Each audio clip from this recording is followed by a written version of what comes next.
3 months ago, the grand ballroom held the residue of celebration champagne flutes abandoned on tables, centerpieces wilting under dimmed chandeliers, the ghost of a string quartet still humming in Darius Wright's ears as he moved through the space with practiced efficiency.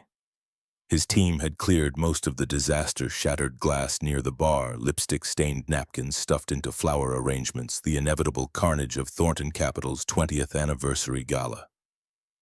Now at 11:30 on a Thursday night, only the final sweep remained before he could lock down the building and drive home to relieve Miss Lorraine, who'd been watching Harper since 4 that afternoon.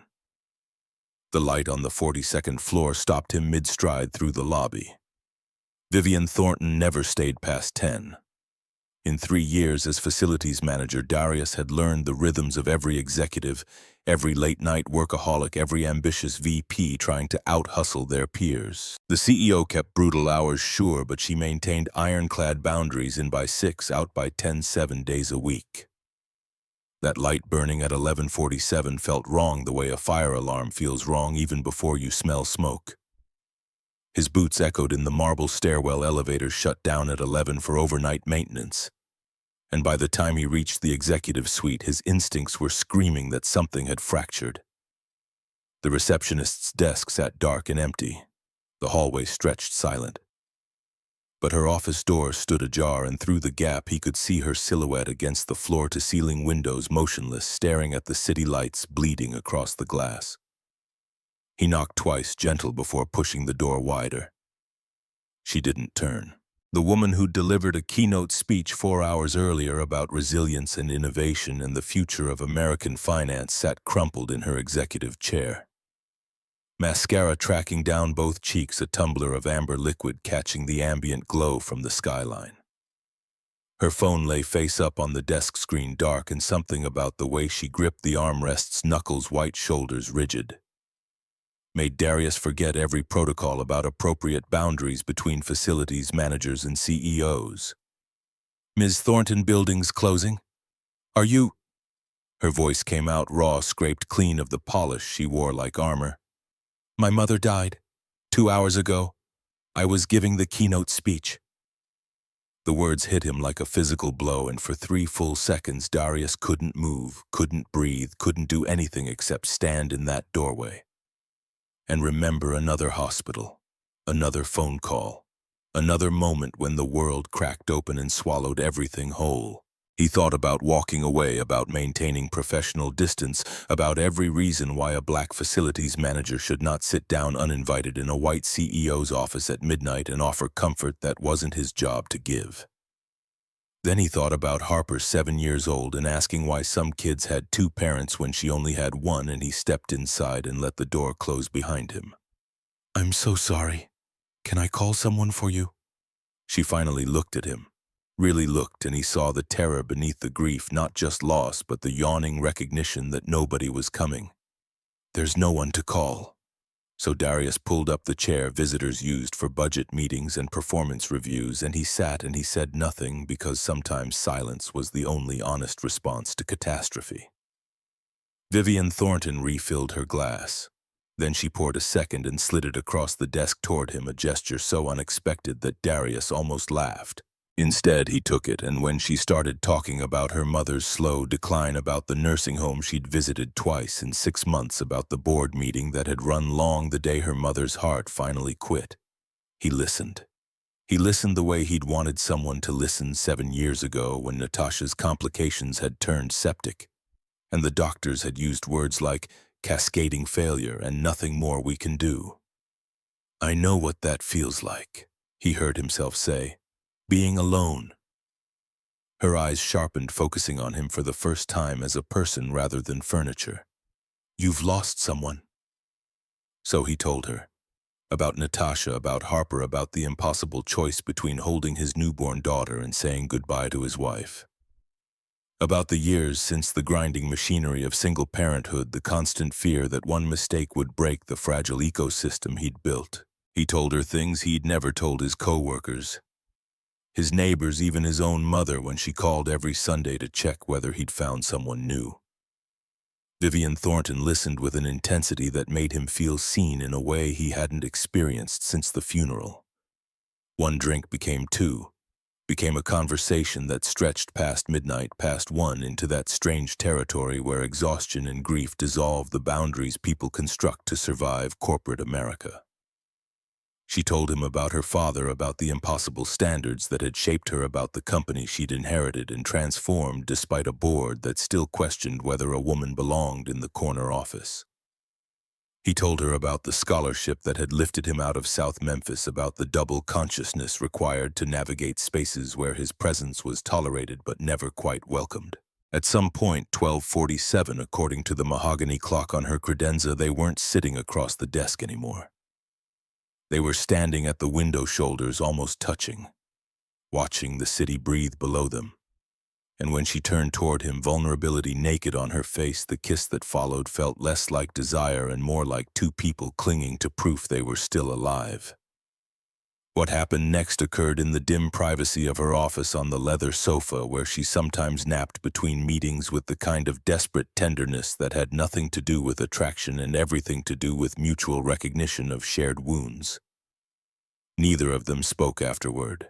They dressed in silence, and when Darius finally left at 4:17 in the morning, Vivian was back at her desk reviewing quarterly reports, the composed executive fully reconstructed. Monday arrived and she passed him in the hallway without acknowledgement. By Wednesday, it was clear they'd both agreed it never happened. Present day, Tuesday morning. The email arrived at 8:47 on a Tuesday morning, 3 months to the day after the gala, while Darius was elbow-deep in the HVAC system on the 38th floor, trying to coax another summer's worth of life from aging compressors that should have been replaced 2 budget cycles ago. His phone buzzed against his hip and he wiped the grease from his hands before checking the screen. From V. Thornton's subject. Immediate meeting required, body report to my office. 9:00 a.m. Come alone. His stomach dropped through the floor. In 3 years, Vivian Thornton had never emailed him directly. Work orders came through the VP of Operations. Urgent repairs got flagged by her assistant. The CEO of Thornton Capital did not summon facilities managers to private audiences unless someone was getting fired, and even then HR handled the dirty work. Darius checked the sender 3 times, convinced it had to be phishing. But the address was legitimate, routed through the company's internal servers. Impossible to fake. He had 12 minutes. The elevator ride to 42 felt longer than the 3-year climb that had earned him the facilities manager position. His reflection in the polished steel doors showed a man who looked older than 38. Gray threading through his close-cropped hair, worry lines carved deep around his eyes. He'd worn his decent khakis today instead of the cargo pants most of his team favored. But standing outside the executive suite, he felt absurdly underdressed, hyper-aware of the maintenance company logo embroidered on his polo shirt. The receptionist, a sharp-eyed woman named Claudia who'd always treated him with distant courtesy, looked up from her computer and gestured toward the CEO's door without meeting his eyes. That small mercy of averted eye contact confirmed his worst fears. Whatever waited behind that door, it was bad enough that even Claudia couldn't bring herself to witness his humiliation. Vivian sat behind her desk, spine straight, hands folded on the mahogany surface with geometric precision. The door closed behind him with a soft click that sounded like a prison lock engaging. She didn't look up immediately, and in the silence, Darius cataloged everything that might have triggered this meeting. The Henderson property dispute, the contract renewal he'd pushed too hard on. Maybe even some security footage he didn't know existed. Then she raised her eyes, and the expression there wasn't anger or disappointment or any of the professional masks he'd learned to read over years of navigating predominantly white spaces. It was terror. "Sit down, Mr. Wright." He sat. The silence stretched for exactly 10 seconds. He counted them. Heartbeat thundering in his ears before she spoke again. And when the words came, they were delivered with the same clinical precision she probably used to announce quarterly earnings. "I'm pregnant. 12 weeks. It's yours." The office tilted. The floor dropped away. Every sound in the building, the HVAC he'd just serviced, the traffic 42 stories below, the blood rushing in his skull coalesced into a single roaring note that blocked out rational thought. Darius gripped the arms of the chair, knuckles aching, and forced his lungs to remember how breathing worked. 12 weeks, 3 months, the gala. Are you sure it's... The look she gave him could have frozen the sun. I haven't been with anyone else in over a year. It's yours. The certainty in her voice left no room for argument, and Darius realized with dawning horror that she'd probably been sitting on this information for weeks alone, calculating angles while he'd moved through the building, oblivious, fixing air conditioning units and replacing light fixtures and living the comfortable fiction that one night could be contained to one night. Vivian opened a manila folder with movements so controlled they bordered on robotic and slid 3 documents across the desk. Each page bore the Thornton capital letterhead, dense paragraphs of legal text that blurred under his panicked gaze. But the headers were clear enough. Option 1, Option 2, Option 3. I've outlined your choices. Her voice had shifted into boardroom mode, the kind of detached efficiency that probably served her well in hostile negotiations. Option 1, complete confidentiality. I handle everything independently. You sign away parental rights. Your name never appears on any documentation. A one-time settlement compensates you for discretion. Darius stared at the number printed at the bottom of the page and felt sick. Option 2, financial support only structured through a trust. No custody, no visitation. A comprehensive NDA protects both parties. You'd contribute monthly based on a predetermined percentage of income. She waited, but he couldn't speak. Couldn't process the surreal nightmare of his CEO presenting pregnancy like a merger proposal. Option 3, co-parenting arrangement. Shared custody carefully structured to minimize professional complications. Legal agreements regarding decision-making authority, financial responsibilities, and protocols to prevent conflicts of interest within the company. The words kept coming, each one hammering another nail into the coffin of the life he'd built through sheer force of caution. Darius had spent 17 years since college moving through corporate America, like a man crossing a frozen lake, testing every step, never drawing attention, never giving anyone ammunition to confirm their worst assumptions about black men in professional spaces. And now, through one night of grief-stricken vulnerability, he'd become the living embodiment of every stereotype he'd spent his adult life disproving. Facilities manager sleeps with CEO. Working-class black man gets rich white woman pregnant. The narrative wrote itself, and there wasn't a courtroom in America that wouldn't view him with suspicion. You're treating this like a business deal. The words scraped out of him, raw and unfiltered. Vivian's composure cracked for just a moment, a hairline fracture in her facade. Because I need to maintain control of something. What do you want? The question hung between them, and for the first time since he'd entered the office, Vivian Thornton looked lost. Her hands, so carefully folded on the desk, trembled slightly before she pressed them flat against the wood. When she spoke again, the boardroom efficiency had evaporated, leaving behind something that sounded uncomfortably close to desperation. I don't know. I never planned for children. My career is everything, the company is everything, and now... She stopped, swallowed, started again. The board, if they find out I'm pregnant and unmarried, they'll remove me. My father's will was specific about maintaining appropriate moral character and stable family leadership. It's archaic and probably unenforceable, but Donovan Pierce has been looking for ammunition to challenge my position for 2 years. This hands it to him on a platinum platter. Darius processed that information through the fog of shock. That's illegal. They can't fire you for being pregnant. They won't fire me for being pregnant. They'll manufacture performance concerns. Cite shareholder anxiety, engineer a vote of no confidence. The pregnancy just gives them the excuse they've been waiting for. She leaned forward, and he saw real fear in her eyes. I could lose everything. The company my father built, 20 years of my life, $800 million in market value. The stakes suddenly crystallized in Darius's mind, and with them came the cold realization that he was drowning in waters far deeper than he'd imagined. I need time to think. Vivian nodded and some of the tension bled from her shoulders. Of course. Take 48 hours. I'll need your decision by Thursday morning because I have to start making arrangements. Darius stood on legs that felt disconnected from his body and walked toward the door. His hand was on the handle when her voice stopped him.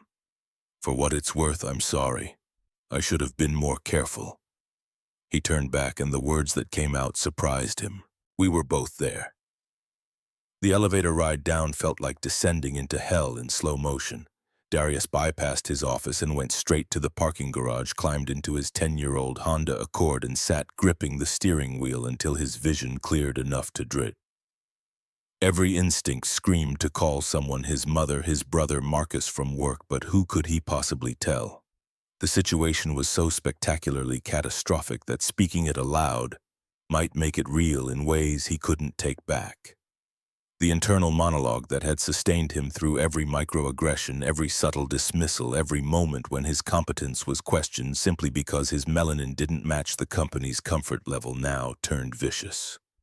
You knew better. You knew better. One moment of weakness, one night when grief made you forget every survival lesson, and now what? Now Harper asks why Daddy lost his job.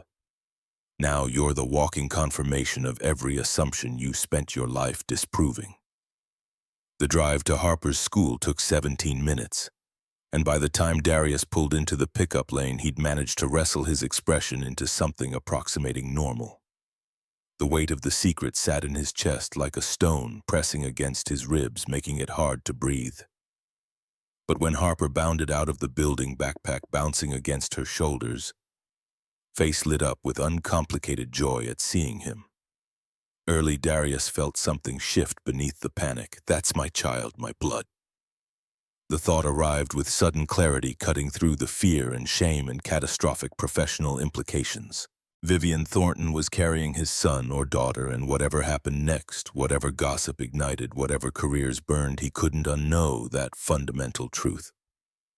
Harper climbed into the back seat, chattering immediately about her day, about the science project on weather patterns, about how Mackenzie brought cupcakes because it was her birthday.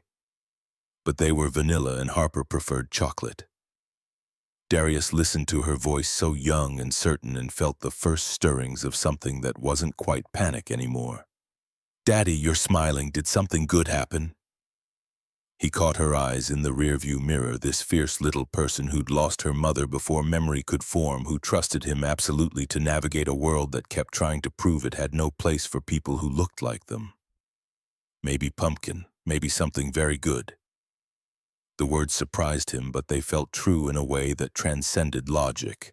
Somewhere beneath the terror and the professional devastation and the social minefield he'd just stepped into, there was a life. His life. And he had exactly 48 hours to decide whether he'd spend the rest of his existence explaining to Harper why he'd chosen the easier path over the right one. By the time they pulled into the apartment complex, a modest cluster of buildings on the edge of a neighborhood that was gentrifying too fast for Darius's paycheck to keep pace. He'd made the first decision. He wasn't signing anything until he'd slept on it.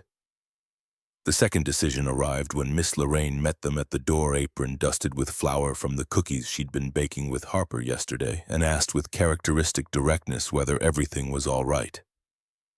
Long day, he said, which was technically true even if it missed the mark by several galaxies. That night, after Harper had finished her homework and eaten the spaghetti he'd managed to prepare on autopilot after she'd brushed her teeth and climbed into bed with her stuffed elephant, Darius sat in the chair beside her and looked at the photos on her nightstand. Natasha smiled from 3 different frames holding newborn Harper in the hospital, laughing at their wedding, standing on the beach during their honeymoon. 7 years dead, but still present in every corner of their small apartment, still guiding his decisions from whatever place the dead occupied. Promise me you'll fight for her, Natasha had whispered in those final hours, her hand weak in his no matter what. Promise me you won't let fear win. He'd promised, and he'd kept that promise through 7 years of single parenthood, through every late bill and sick day and parent-teacher conference where he was the only father in a sea of mothers. He'd fought for Harper when fighting meant showing up, being present, refusing to be the stereotype of the absent black father. This was different. This was choosing to fight for a child who didn't exist yet, who might never exist if he signed option 1 and let Vivian handle everything alone. But sitting in Harper's dim bedroom, watching her chest rise and fall with the easy rhythm of innocent sleep, Darius realized he'd already made his choice. He just had to survive the consequences. Wednesday. The next morning arrived with deceptive normalcy. Coffee, cereal, backpack check, the familiar choreography of getting Harper ready for school. But when Darius pulled into the Thornton Capital parking garage at 8:17, the building seemed to loom with new menace. He'd worked here for 3 years without incident, moving through the space with practiced invisibility. But now every camera felt accusatory, every colleague potentially hostile. The whispers started before lunch. Darius was in the mechanical room on 38 performing routine maintenance on the backup generators when Marcus appeared in the doorway. Marcus Washington was 53, built like a linebacker, and the closest thing Darius had to a friend in the facilities department. They'd bonded over shared experiences, being the only black men in rooms full of white technicians, navigating the unspoken rules about when to speak up and when to stay silent, comparing notes on raising daughters in a world determined to underestimate them. Now Marcus looked worried. "Yo, do you hear the rumors?" Darius's wrench slipped, scraping his knuckles against metal. "What rumors?" "Someone saw you leaving the CEO's office yesterday. Door was closed 43 minutes. Marcus kept his voice low, checking the hallway before continuing. "People are talking, saying maybe you're working some angle."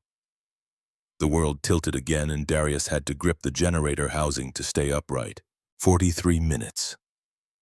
Someone had timed him.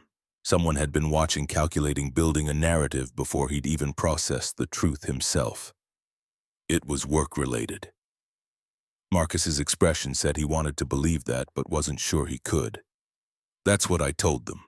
But Donovan Pierce has been asking questions, asking me what I know about your relationship with Thornton, whether I've seen you spending time with her, whether you've seemed different lately."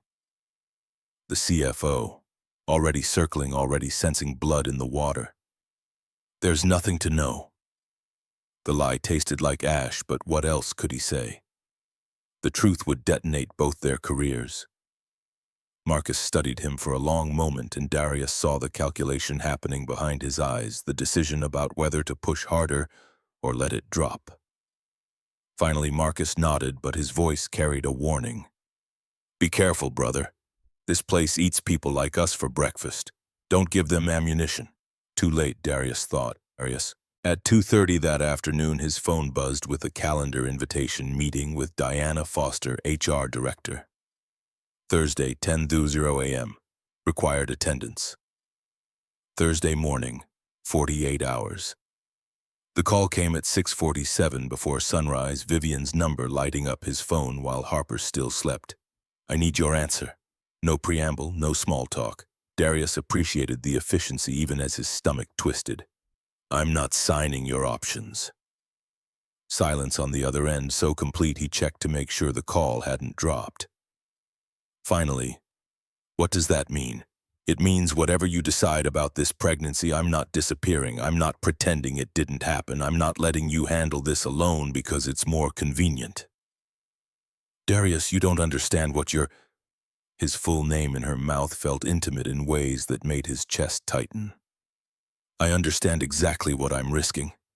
I've spent my whole life calculating risks. Being black in corporate America means living in a permanent state of threat assessment. Then why would you choose this?" He looked at Harper's closed bedroom door, remembering Natasha's last words. Remembering every promise he'd made to be present, to show up, to refuse the easy path when the right path required more. "Because I have a daughter who's going to grow up and ask me what kind of man I am. And I won't tell her I walked away because it was easier." Vivian's breath caught audibly through the phone. "They're going to destroy you. Your career, your reputation. Donovan Pierce wants my job. You're just collateral damage in his war. Then we control the narrative before he does." "How?" Darius had spent the sleepless hours considering exactly this question, mapping strategies the way he used to map HVAC systems, tracing connections, identifying pressure points, finding the path of least resistance through impossible terrain. We tell the truth. Together. Two adults, one night, unexpected pregnancy. We're choosing to handle it responsibly. We get ahead of the rumors before they become weapons. You really think the truth will protect us? No, but lies definitely won't. Another silence, longer this time, and when Vivian spoke again, her voice carried something that might have been hope. If we do this, there are conditions, professional boundaries at work, clear co-parenting agreements, legal documentation to protect both our interests. I can live with that, but Vivian, he let her name sit between them, informal, personal. This baby deserves parents who show up, not contracts, people. I don't know how to be that person. Neither do I. We'll figure it out. Thursday evening. The conversation with Harper happened Thursday evening over leftover pizza that Darius barely tasted. She'd been chattering about school, about her science project on cloud formations, about how her friend Madison had gotten a puppy, and watching her uncomplicated joy, he almost lost his nerve. 7 years old was too young to understand adult complexities, too young to be dragged into scandal, too young to process the coming tsunami. But 7 was also old enough to sense when her father was lying. Pumpkin, I need to tell you something important. Harper's hands stilled mid-reach for another slice. In the overhead kitchen light, she looked impossibly small, and Darius felt the weight of what he was about to do settle across his shoulders like chains. Are you sick, like Mommy was? The question punched him in the solar plexus. No, baby, nothing like that. This is good news, I think. Harper waited, pizza forgotten, her attention absolute in the way children gave attention, total, unfiltered, terrifyingly perceptive. Remember how you always wanted a brother or sister? The transformation was instantaneous. Harper's face lit up like someone had plugged her into a power source. Eyes wide, mouth falling open in an expression of pure, uncomplicated delight. I'm getting a sibling. Yes, a baby sister or brother? Harper bounced in her chair, pizza completely abandoned now, questions tumbling out faster than he could process. Where, when? How do I get to pick the name? Can we get bunk beds? Will the baby sleep in my room? Darius held up his hands, laughing despite the knot in his chest. Slow down, let me explain. It took 20 minutes to convey the situation in terms a 7-year-old could understand. Editing out scandal and board politics and HR investigations. Reducing it to its essential truth.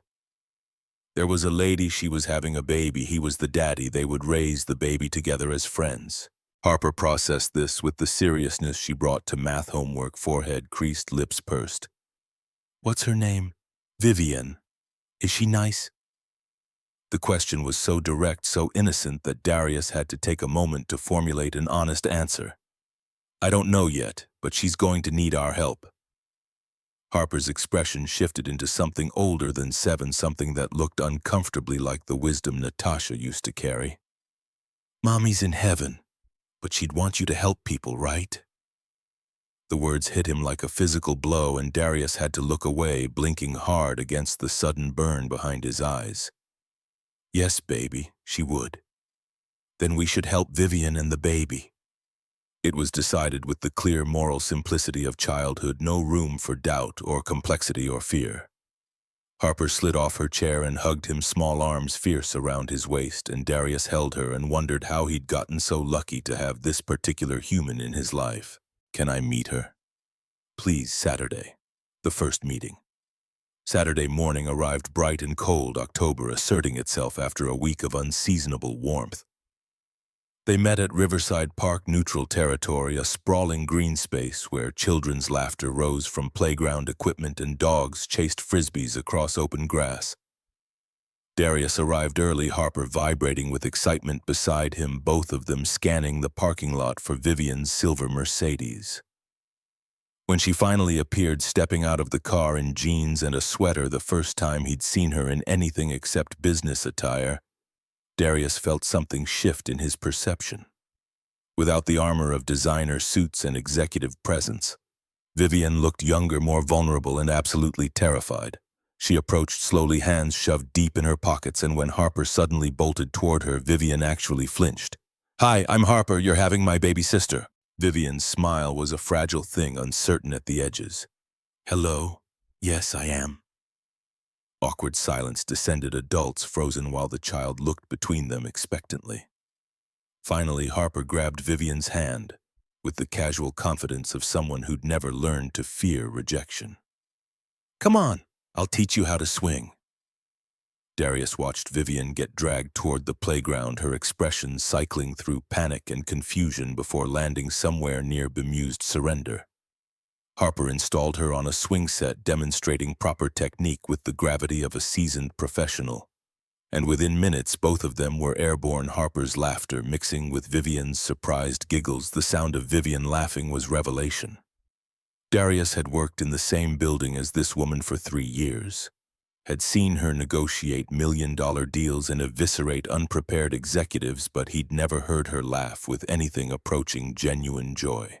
Now pushed skyward by a 7-year-old's enthusiasm, she sounded almost human. They bought ice cream from a vendor near the lake, vanilla for Harper, chocolate for Vivian.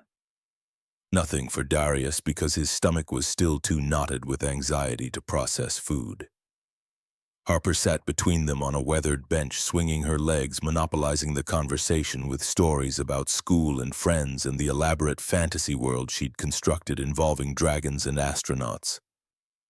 Vivian listened with an intensity that suggested active effort, and when Harper abruptly announced that Vivian's tummy was getting bigger, Vivian actually blushed. "Yes, the baby is growing. Can I feel?" Vivian looked at Darius, uncertainty naked on her face. He nodded, and she guided Harper's small hand to her abdomen. For 3 seconds, nothing happened. Then Harper gasped, eyes going wide. "She kicked me!" Tears were streaming down Vivian's face before she could stop them. And when she spoke, her voice broke on the words. "That was her first kick." Darius felt his own eyes burning. This moment, unplanned, unrehearsed, completely outside any contract or legal arrangement, was more real than anything in the file folders sitting on Vivian's desk. His daughter's hand on the mother of his unborn child, 3 people connected by biology and choice and something too fragile to name. She knows her big sister. Monday. The ambush. The media trucks appeared Monday morning like a biblical plague, materializing outside Thornton Capital's gleaming tower as if summoned by malicious prayer. Darius arrived at 7:43 to find reporters swarming the entrance cameras trained on the revolving doors, voices shouting questions at employees trying to navigate the gauntlet. His phone buzzed before he could process the scene. Marcus texting in all caps, "Don't come in, they know." But it was too late. A reporter spotted him, recognition flashing across her face, probably matched him from the employee directory someone had leaked, and suddenly the entire pack pivoted. "Mr. Wright, is it true you're having an affair with CEO Vivian Thornton? Mr. Wright, how long has the relationship been going on? Did you receive preferential treatment because of your connection to Ms. Thornton?" Darius pushed through without answering, keeping his head down, feeling the cameras track him like weapons. Inside the building, the lobby hummed with barely suppressed chaos. Employees clustered in groups, phones out, whispering behind hands. Security guards looked overwhelmed, and on every visible screen, the news display in the lobby, smartphones, tablets, the same headlines scrolled past in accusatory neon: Thornton CEO, pregnant by employee. Someone had leaked before they could control the narrative. Someone had weaponized the truth. His phone rang. Vivian, her voice tight with controlled fury. "Emergency board meeting, 11 o'clock. They moved it up." "Who leaked?" "Does it matter? They know. We're out of time." The board confrontation. The boardroom at 11 o'clock felt like walking into an ambush. 15 board members arranged around the massive conference table, faces ranging from curious to openly hostile. Donovan Pierce sat at the head like a king holding court, silver hair. perfectly styled expression dripping with barely concealed triumph. This was his moment, the ammunition he'd been stockpiling for months, and he planned to use it with maximum prejudice. Darius and Vivian entered together, a calculated choice presenting a united front, and the room's temperature dropped 10 degrees. Donovan didn't waste time on pleasantries. "Let's address the elephant in the room. Ms. Thornton, is it true you're pregnant by a subordinate employee?" Vivian's voice came out level, professional, sharp enough to cut glass. "Darius Wright is not my subordinate. He reports to the VP of Operations. There's no direct reporting relationship. A technicality. You're still CEO of this company." "Yes, and I'm pregnant. And Darius Wright is the father. We're handling this situation responsibly as two consenting adults." The room erupted, board members talking over each other, voices rising, accusations flying like shrapnel. Someone mentioned shareholder lawsuits. Someone else brought up company reputation. A third demanded to know how this could have happened under their watch, as if pregnancy required board approval. Donovan let the chaos build before raising his hand for silence. When he spoke again, his voice carried the weight of manufactured concern. "This isn't about personal choices. This is about judgment, leadership. The optics alone are devastating. Our clients trust us with billions of dollars. If word gets out that our CEO has been conducting inappropriate relationships with employees..." Darius stood before he'd consciously decided to move. Every eye in the room swiveled toward him, and he felt the weight of their attention like physical pressure. A black man interrupting a board meeting. A facilities worker challenging executives who made more in a month than he earned in a year. The presumption alone was probably grounds for termination. But he was already standing, already speaking, and the words came from a place deeper than fear. "Let me be clear about something. I'm not some employee trying to sleep his way up the corporate ladder. I'm a father protecting his child." Donovan's expression curdled. "Mr. Wright, this is a board meeting. I'm a black man who's spent his entire career being twice as good to earn half the credit. I know what you're all thinking. I can see the calculations happening behind your eyes. Poor kid from South Memphis lands a rich white CEO. Must be a con. Must be using her. Must be every stereotype you've been taught to believe about men who look like me." The truth landed like a grenade. Several board members shifted uncomfortably. One woman, Patricia Whitmore, 73 years old, the longest-serving member, leaned forward with sharp interest. "But here's what actually happened. Two people shared a moment of grief. One night.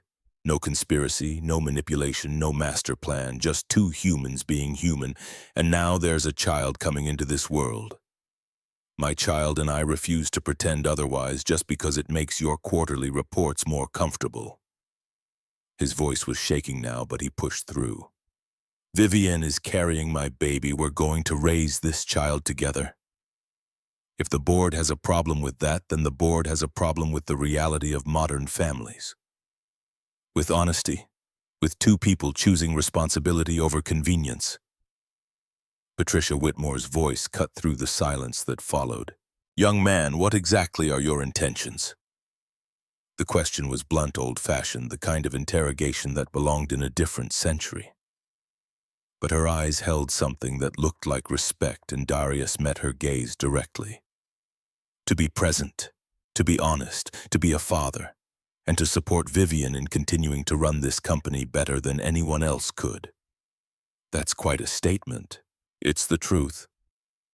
Patricia looked around the table, and Darius could see her tallying votes in real time, reading faces, calculating power dynamics with the expertise of someone who'd been navigating boardrooms since before most of these executives were born. "I move we support the CEO's personal decision and focus on business performance, which has been exceptional under Ms. Thornton's leadership. Personal lives are personal, unless someone wants to disclose their own family planning decisions for board approval." The pointed question landed like artillery. Several board members looked away. Donovan's face turned an interesting shade of purple. The vote took 7 minutes. 9 in favor of supporting Vivian, 6 opposed. Not a landslide, but enough. Donovan didn't bother hiding his fury. As the meeting dissolved and people filed out, he cornered Darius in the hallway with venom in his eyes. You think you've won something here. This isn't over.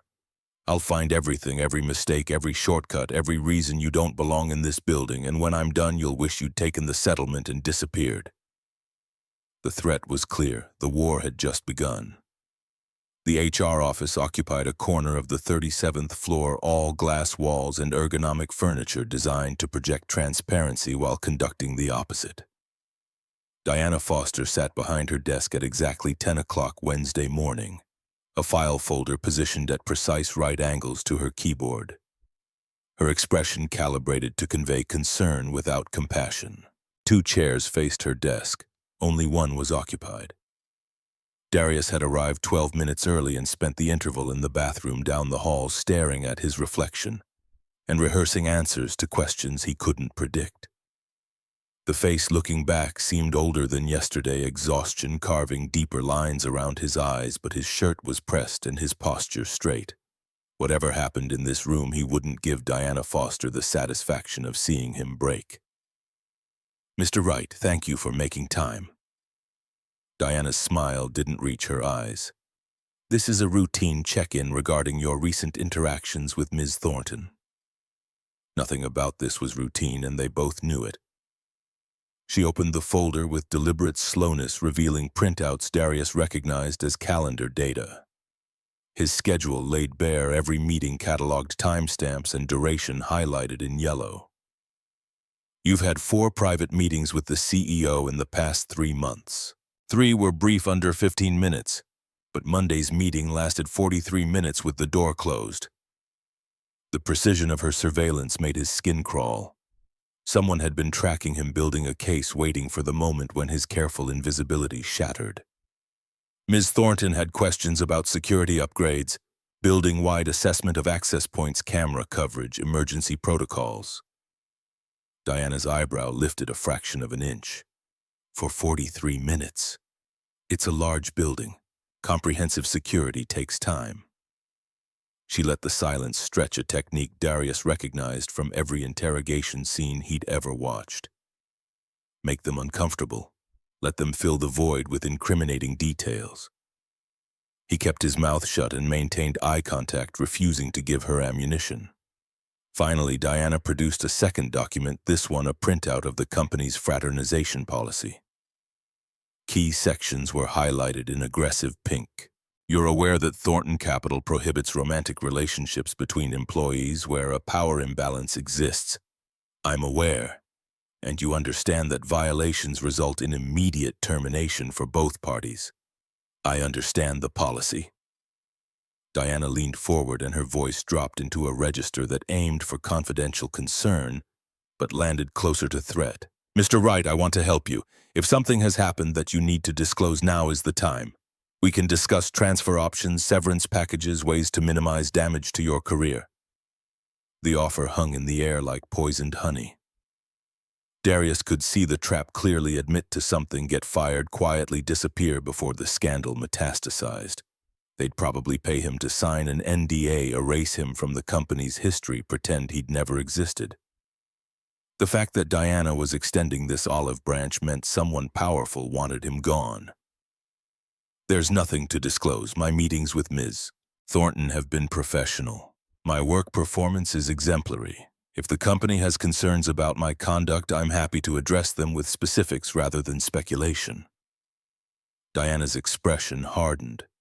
"Very well, but understand that we've received an anonymous complaint about inappropriate conduct. We're obligated to investigate. If we find you've lied during this conversation, termination will be immediate and your record will reflect gross misconduct." Darius stood, knees locked, to keep his legs from shaking. "I understand. Is there anything else?" "Not at this time, but Mr. Wright." Diana's voice stopped him at the door. "Be very careful. This company has reputation to protect." The threat was clear: your career against ours. Choose wisely. Darius spent the rest of Wednesday in a fog, moving through work on autopilot while his mind raced through impossible calculations. By Thursday morning, his 48-hour deadline, he'd slept maybe 4 hours total. Most of it interrupted by nightmares where he was standing in a courtroom while Harper watched from the gallery. disappointment written across her face in letters too large to ignore. 3 weeks later, Harper's school called at 11:47 on a Tuesday night. 3 weeks later, the number lighting up Darius's phone and immediately triggering every parental nightmare he'd been carrying since Natasha's death. He answered before the second ring, already reaching for his keys. "Mr. Wright, this is Nurse Patterson. Harper collapsed during the after-school art program. The ambulance is taking her to County General." The world narrowed to a pinpoint. Heart condition. The congenital murmur that doctors had been monitoring since birth, mostly benign but always lurking like a loaded gun. Darius was in his car before consciously deciding to move. Hands shaking so badly he could barely fit the key in the ignition. He called Vivienne without thinking. She answered on the first ring, her voice sharp with alarm, because nobody called at midnight with good news. "Harper's in the hospital. Her heart. I don't know, I can't. I'm coming. Which hospital? You don't have to. Which hospital, Darius?" He gave her the address and drove through red lights, conscious thought drowned beneath raw terror. Harper was his entire world, the reason he got up every morning, the only piece of Natasha he had left. If something happened to her, if he lost her the way he'd lost her mother, there would be nothing left of him worth saving. County General's emergency entrance was a beacon of fluorescent horror, and Darius abandoned his car in a no-parking zone and ran. The automatic doors felt too slow. The corridor stretched forever. Finally, he burst into the pediatric bay and found Harper in a bed surrounded by monitors, oxygen mask covering the bottom half of her small face, eyes closed. Skin pallid under the harsh lighting. A cardiologist met him, Dr. Raman, young and exhausted, and explained in carefully neutral tones that Harper's heart murmur had progressed to arrhythmia, that her electrical system was misfiring, that she needed surgery soon to correct the defect before it became catastrophic. How soon? Within the week. Maybe sooner if the arrhythmia worsens. And the cost? Dr. Raman's expression shifted into apologetic territory. $75,000. Your insurance covers $50,000. The gap is $25,000. A number so far outside Darius's reach it might as well have been $1 million. His savings account held maybe $4,000. He owned nothing of value except a 10-year-old car. He could take a loan, probably, except his credit was already stretched thin by medical bills from Harper's previous complications. Vivienne appeared in the doorway at 12:17, still in the yoga pants and sweater she'd obviously thrown on before running out of her apartment. She took one look at his face and crossed directly to him. "What do you need? I can't lose her." The words came out broken, all his careful composure shattered by proximity to the unthinkable. "She's all I have left of Natasha. If something happens, if I'm not enough." "How much?" he told her, and she pulled out her phone without hesitation. "I'll handle it. Tonight. I can't let you. She's going to be this baby's sister. She's family." The word hung between them, family, and Darius felt something crack in his chest. Not family by contract or legal arrangement or carefully negotiated co-parenting agreements, but family in the truest sense, people who showed up in the middle of the night, who wrote checks. They didn't have to write, who chose connection over convenience. Harper's surgery happened Thursday morning at 7:15. Darius held her small hand until the anesthesiologist wheeled her away, and then he collapsed into a waiting room chair and tried to remember how to breathe. Vivienne sat beside him, close enough that their shoulders touched, and when the tears finally came, she didn't look away. "Tell me about Natasha." So he did. He told her about meeting in college, about marrying too young because they couldn't imagine a future apart, about Harper's surprise arrival and Natasha's complications, and the 5 days between Harper's birth and Natasha's death, when he'd lived in two realities, simultaneously becoming a father while losing a wife, holding his daughter in one arm while signing papers that would bury his best friend. "I've been terrified every day since. Every fever, every cough, every moment Harper seems off. What if something happens? What if I can't protect her?" Vivienne's hand found his fingers lacing together with surprising strength. "You're more than enough. Look at her. She's brave and smart and kind. That's because of you. The surgery took 4 hours. When Dr. Rahman finally emerged still in scrubs, his exhausted smile told the story before he spoke. Successful. Harper was stable. Recovery would take time, but she would recover. Darius didn't remember standing, didn't remember Vivian's arms around him. Only registered the overwhelming relief that left him shaking and gasping like he'd been underwater too long. Harper woke at 2:30 that afternoon, groggy and small and alive. Darius sat beside her hospital bed, holding her hand, unable to stop touching her forehead, cheek fingers confirming she was real and breathing and here. Her voice came out hoarse from the breathing tube. "Daddy, tell baby sister I love her." Vivian was crying openly now, and Darius realized with sudden clarity that something fundamental had shifted between them. Not obligation anymore, not partnership. Something deeper and far more dangerous that neither of them had been prepared for when they'd signed up for co-parenting arrangements and professional boundaries. The shift. The following week, Vivian started showing up at their apartment after work. Small visits at first. 20 minutes, half an hour, but with increasing frequency. She brought books for Harper, helped with homework, learned to play board games with the seriousness usually reserved for quarterly earnings reports. Darius would find them on the couch, heads bent together over a puzzle, Harper explaining some elaborate rule system, while Vivian took notes like she was studying for an exam. One Thursday evening they made cookies, or attempted to, since Vivian had never baked in her life. The kitchen became a war zone of flour and sugar and laughter that echoed through the small apartment like music Darius had forgotten existed. Harper taught Vivian proper mixing technique with the authority of a culinary expert, and watching them together, Darius felt his carefully constructed emotional walls crumbling.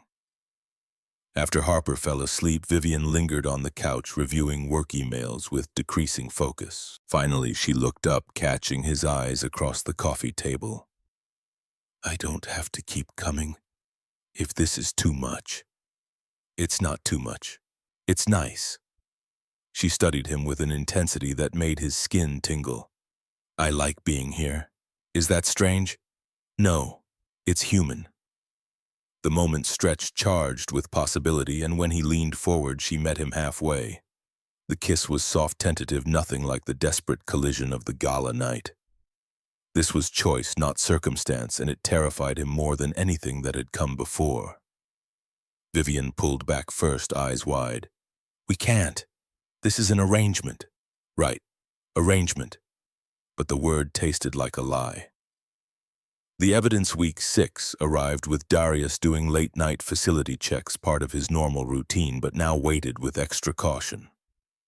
At 11:30, he noticed light in Donovan's office. The CFO should have left hours ago. Darius used his master key job requirement for security sweeps and found the office empty, but the computer unlocked. On-screen emails about offshore accounts. Donovan embezzling through fake vendor contracts, 4.2 million over 3 years, but also emails about Darius and Vivian. Plans to expose the fraud pregnancy and remove Thornton permanently. Darius photographed the screen with his phone, heart hammering. Then he heard footsteps and ducked behind the desk. Donovan entered on phone. "The paternity test will prove Wright isn't the father. I have a lab tech ready to falsify results. Once we prove she lied about paternity, board will remove her, then company is mine." Darius recording audio, waiting until Donovan left, then slipping out. The plan. At 2 in the morning, Darius called Vivian. "I have something. You need to see it now." He drove to her place, showed the evidence. Vivian stared at the photos, the recordings. "This is enough to send him to prison. But we need more." He mentioned falsifying paternity test. "He can't falsify what hasn't happened." Darius leaned forward. "Then we do the test. Publicly. Prove it's mine beyond doubt. What if the stress of all this affected the baby? What if something's wrong?" First time Darius saw her real fear beneath the executive armor. "Then we deal with it. Together." They planned carefully. Day 1, scheduled DNA test. Day 3, Leak to Donovan that they're worried about paternity. Day 5. Donovan will try to access test results. Day 7. Catch him in the act, reveal embezzlement, the execution. Week 7. Day 1 paternity test done, non-invasive, simple blood draw. Results in 48 hours. Day 3. Darius accidentally mentioned to Donovan's assistant that he was nervous about paternity. Bait set. Day 5, 3:47 p.m. test results arrived, 99.99% match. Darius confirmed as father. Both parents had an emotional moment seeing it in writing, official, undeniable, real. Day 5:11 p.m. Darius and Vivian staked out the medical office. Donovan broke in. They'd arranged for security to let him. He tried to access lab computers. Security caught him red-handed, Darius having arranged everything. Donovan sputtering, "This won't save you. I have board votes." The board takedown. Week 8 brought another emergency board meeting. This time Donovan called it. "I move for removal of CEO Vivian Thornton due to fraud. The pregnancy is real, paternity confirmed." "What fraud?" Donovan's voice dripped with false reasonableness. "The relationship itself is fraud. A facilities worker doesn't date a CEO. It's opportunism." Darius stood, every board member's attention snapping to him. "You're right. I'm a facilities worker. I make $62,000 a year. She makes millions. But I'm also a father, a real father. Here's paternity test." He showed the board. "And here's what real fraud looks like." He displayed Donovan's embezzlement evidence, the offshore accounts, the fake vendor contracts, 4.2 million stolen over 3 years. Donovan sputtered, "That's illegally obtained.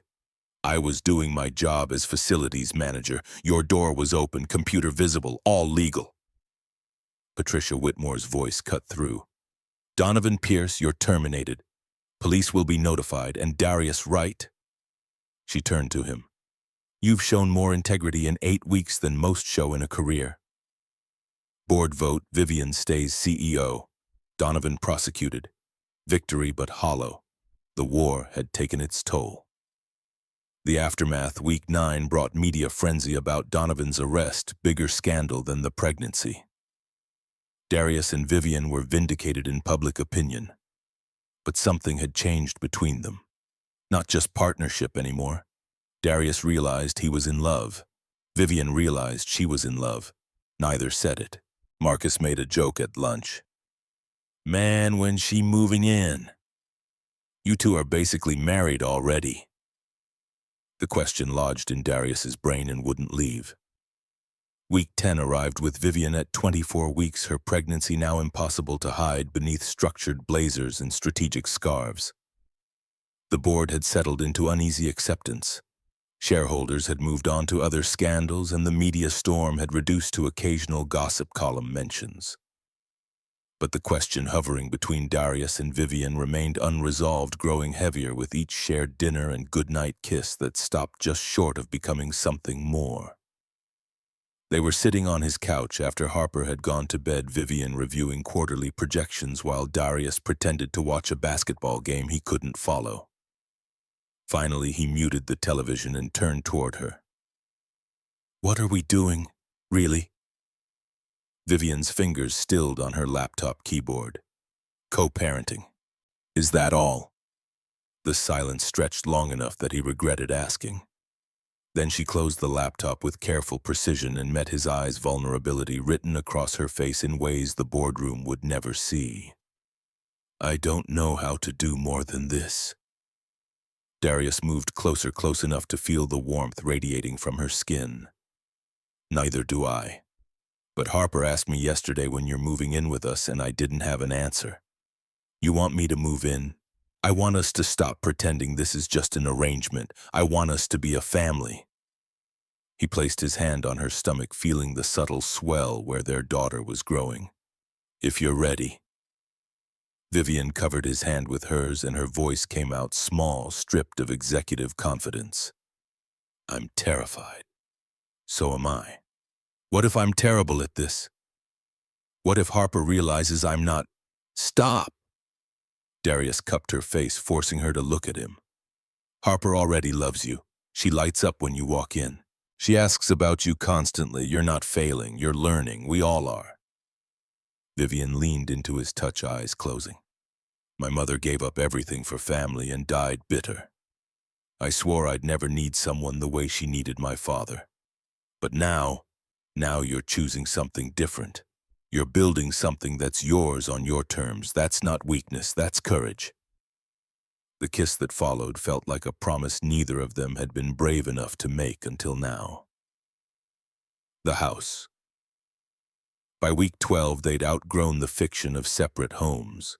Darius's apartment was too small. Vivian's penthouse too sterile, so they went house hunting with the awkward enthusiasm of people learning to make decisions as a unit rather than individuals. The real estate agent, a cheerful woman named Sandra who talked too fast and smiled too much, showed them properties that were either too expensive or too run down, too far from Harper's school, or too close to Thornton Capital's prying eyes. The house on Maple Street appeared on a Tuesday afternoon, a two-story colonial with peeling paint and an overgrown yard priced below market because the previous owners had divorced badly and wanted it gone. Sandra apologized for the condition, needs work obviously, but Harper had already claimed the bedroom with the window seat, and Vivian was mentally reconfiguring the kitchen layout. And Darius could see the three of them here in ways he couldn't, with the pristine showplaces they'd toured earlier. We'll take it. Sandra blinked. You haven't seen the basement. There's some water damage. We'll take it. The closing happened fast, cash offer from Vivian's accounts, smoothing obstacles that would have drowned Darius in paperwork and credit checks. By week 13, they were moving boxes and furniture.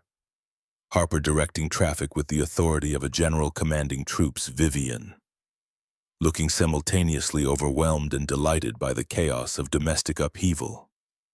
The nursery came together slowly, all three of them painting walls a soft yellow that Harper insisted was happy but not too happy. Vivian bought a crib online after 45 minutes of research comparing safety ratings and customer reviews. Darius assembled it while Harper read instructions aloud with exaggerated precision, and when they stepped back to admire the finished product, it felt like they'd built more than furniture. The crisis, week 14, arrived with shocking speed. Vivienne was 28 weeks pregnant now, visibly showing moving with the careful deliberation of someone carrying precious cargo. She'd started leaving work at 6 instead of 9, had delegated projects she'd normally micromanage, had even miraculously turned off her phone during family dinners. Darius had started to believe they might actually pull this off. The routine checkup shattered that illusion.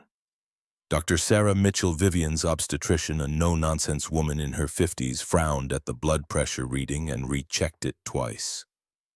Then she ordered additional tests, and by the time they left the clinic, Vivian's face had gone pale in ways that had nothing to do with pregnancy. Preeclampsia. Early stage but progressing. Darius's medical knowledge was limited, but he knew that word meant danger. What does that mean?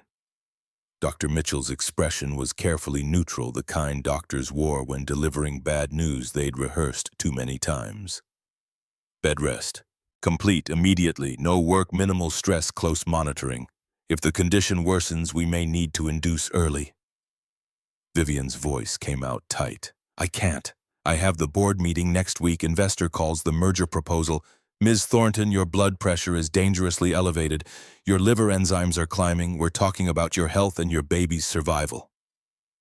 The word survival cut through Vivian's protests like a blade. Darius watched her process the information, saw the exact moment when CEO mode collapsed and revealed the terrified woman beneath. How long? Until delivery, which could be tomorrow or 2 months from now, depending on how your body responds. They drove home in silence. Vivian staring out the window while Darius navigated traffic and tried to calculate how he'd manage work and Harper and round-the-clock monitoring. When they pulled into the driveway of their new house, Vivian finally spoke. I can't do this. I don't know how to be still. I don't know how to let go. Then I'll teach you. The caretaker, Darius took family leave the next morning using vacation days and unpaid time he couldn't afford, but had no choice about and transformed into Vivian's full-time caretaker. The routine established itself with surprising speed: 7 in the morning breakfast in bed while Harper got ready for school. 9 o'clock limited laptop time for urgent emails only. Noon lunch and a nap while Darius handled laundry and meal prep. 3:30 Harper home from school doing homework at Vivian's bedside while chattering about her day. 6 o'clock family dinner with all three of them crammed onto the master bed. 8 o'clock Harper asleep in her new room, Darius and Vivian watching television with the volume low. Vivian fought the restrictions at first, sneaking work calls when he wasn't looking, trying to review documents that mysteriously appeared on her nightstand. Darius confiscated her laptop after catching her on a video conference at 2 in the morning, and the resulting argument shook the house. "I'm not helpless. You're not invincible either. I've spent 20 years building that company. I can't just hand it over to..." "You're not handing it over, you're healing. There's a difference." Vivian's fury collapsed into tears, and Darius held her while she sobbed against his shoulder, all the control she'd maintained for decades finally cracking under the weight of forced vulnerability. When she could speak again, her voice was hoarse. "I watched my mother give up everything. Her career, her dreams, her identity.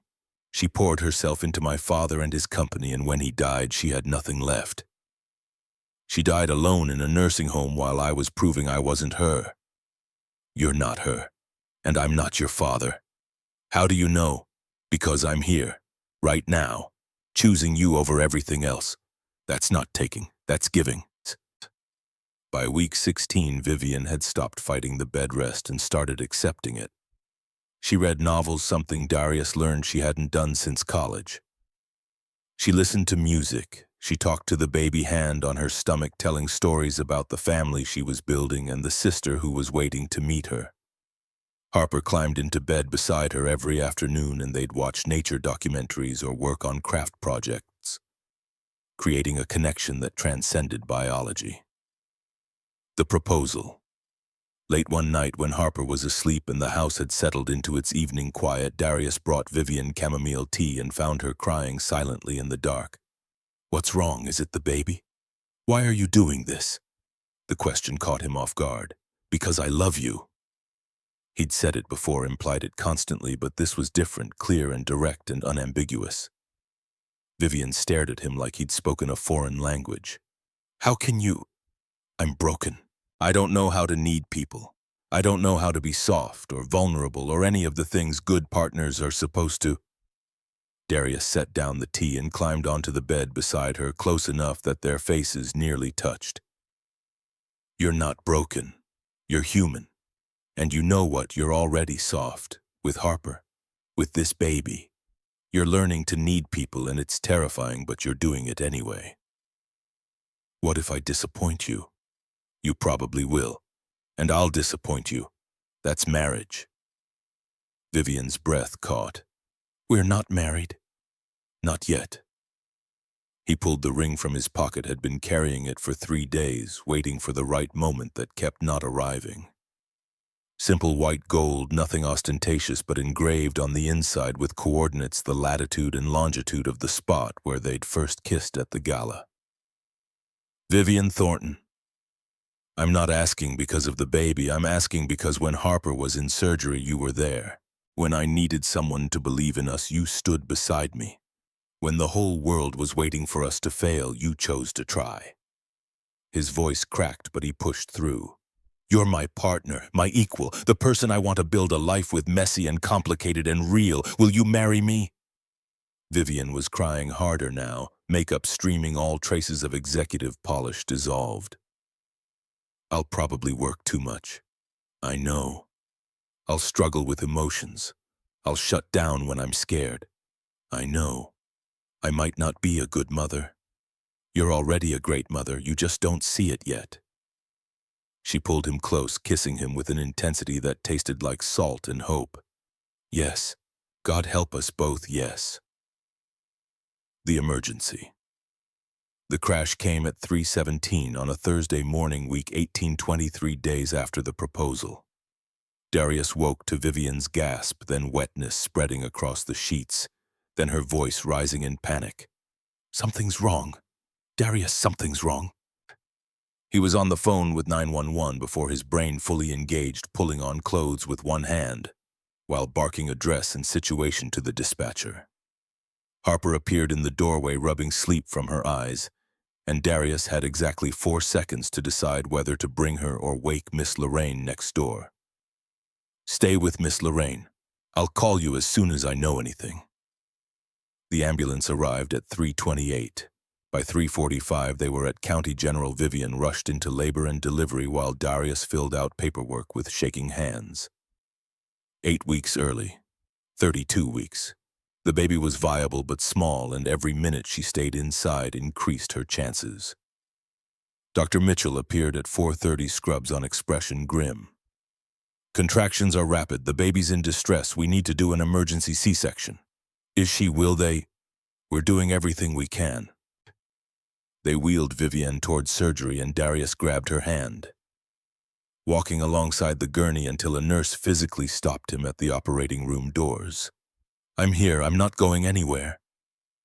Vivian's eyes were wide with terror. "Promise me, if something goes wrong..." "Nothing's going wrong. You're both coming back." The doors swung shut, separating them, and Darius collapsed into a waiting room chair and prayed to a God he wasn't sure he believed in anymore. 6:47 in the morning, the doors opened and Dr. Mitchell emerged, still in surgical gear, exhausted but smiling. "You have a daughter. 5 pounds 2 ounces. She's in the NICU on oxygen, but she's breathing on her own. She's a fighter." The world tilted back into place. Darius didn't remember standing, didn't remember following Dr. Mitchell down the corridor, only registered the glass-walled room full of incubators and monitors and impossibly tiny humans fighting for life. His daughter lay under warming lights, tubes and wires connecting her to machines that beeped reassurance. Her chest rising and falling with effort. That looked heroic for someone so small. "Can I?" "Not yet, but soon. Your fiancé is asking for you." Vivian looked small in the hospital bed, incision hidden beneath blankets. Face pale but alert. When she saw him, tears started immediately. "The baby. She's perfect, small but strong." His voice broke. "Just like her mother." They named her Natalie Grace, Natalie for Natasha, Grace for second chances, and when Darius signed the birth certificate, his hand shook so badly the signature was barely legible. The NICU. The NICU became their second home.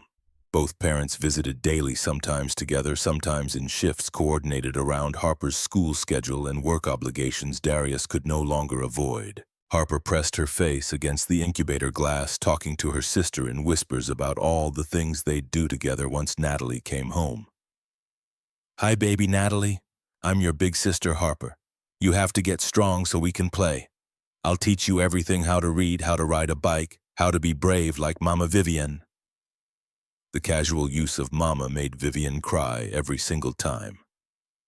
Week 19 stretched into week 20, then 21. Natalie gained weight: 5'10", 5'14", 6 pounds even. Her oxygen support decreased. The feeding tube came out. Dr. Mitchell used words like excellent progress and ahead of schedule, and finally, 3 weeks after her dramatic entrance, they brought their daughter home. The house erupted into controlled chaos.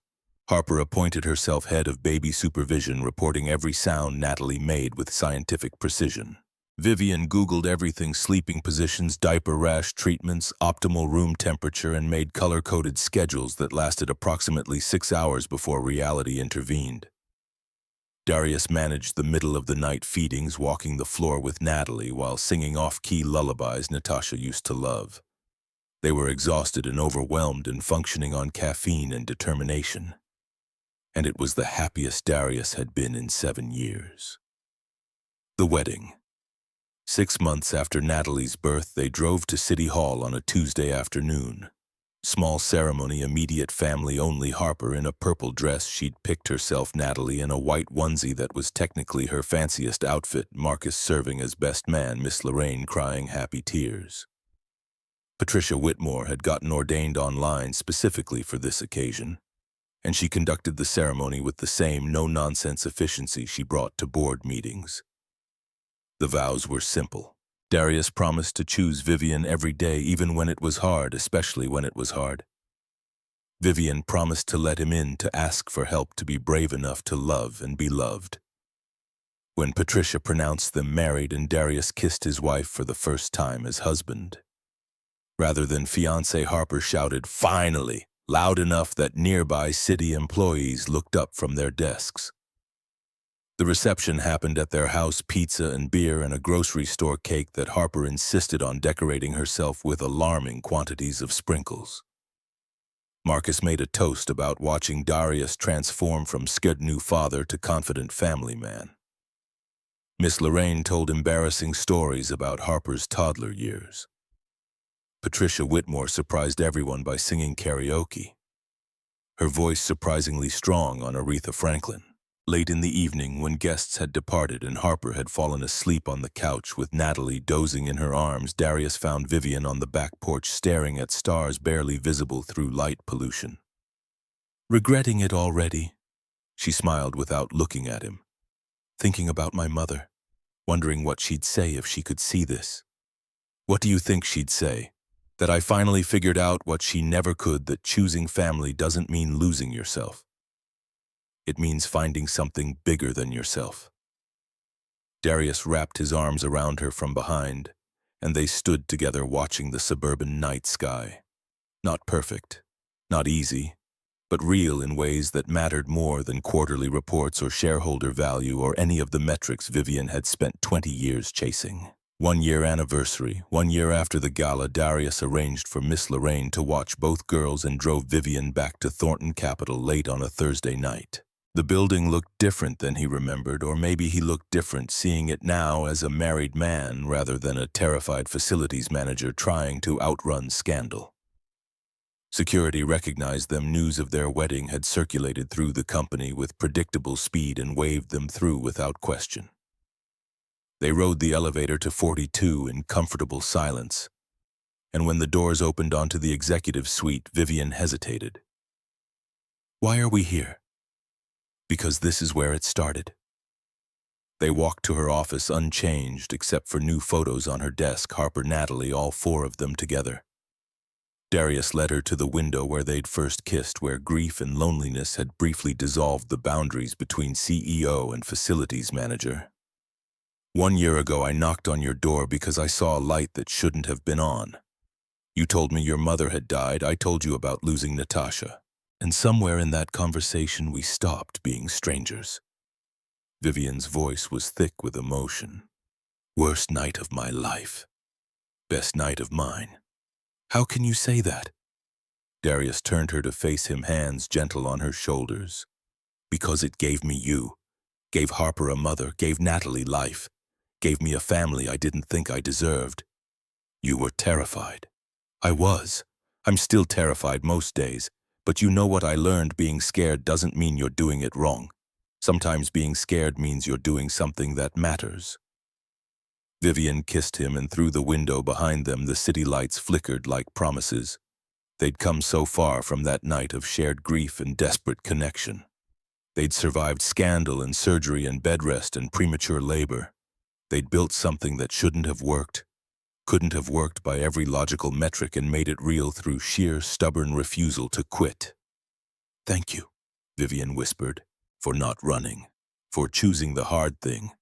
Thank you for letting me." 2 years later.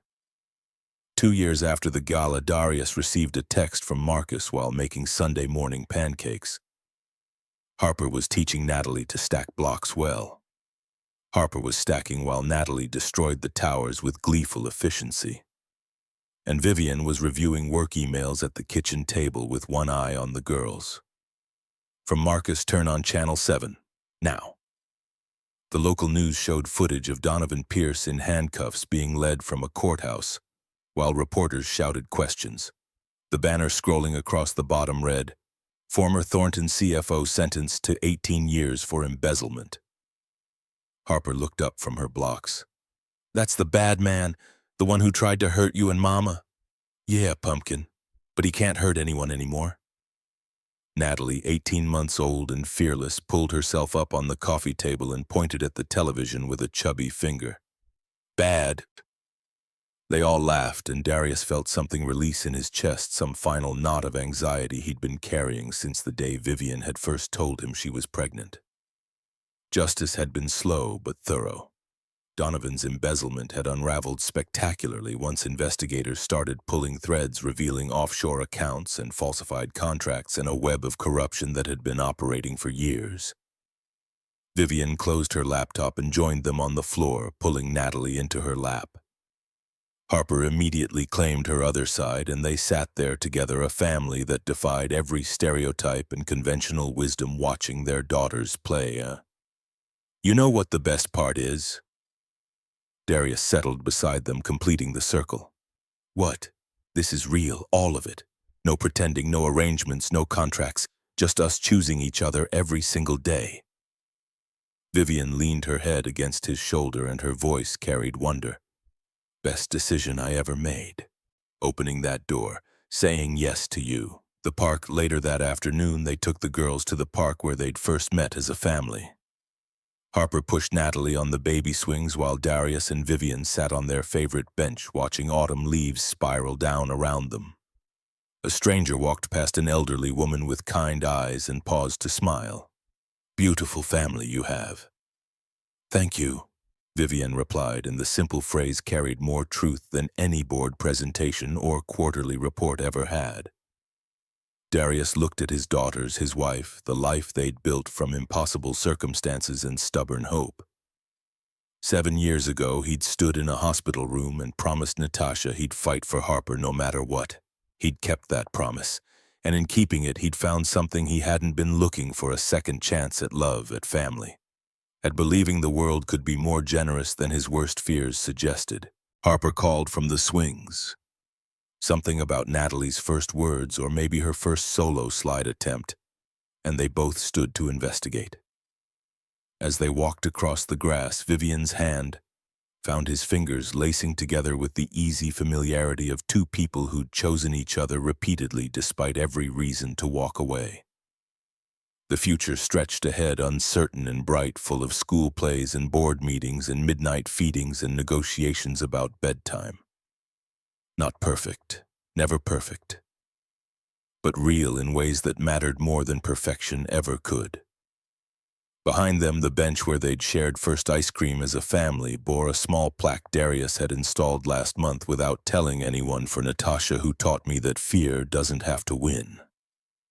The words caught the afternoon sun, casting small shadows, bearing witness to everything that had come after one night and one choice and one man deciding that being present mattered more than being safe.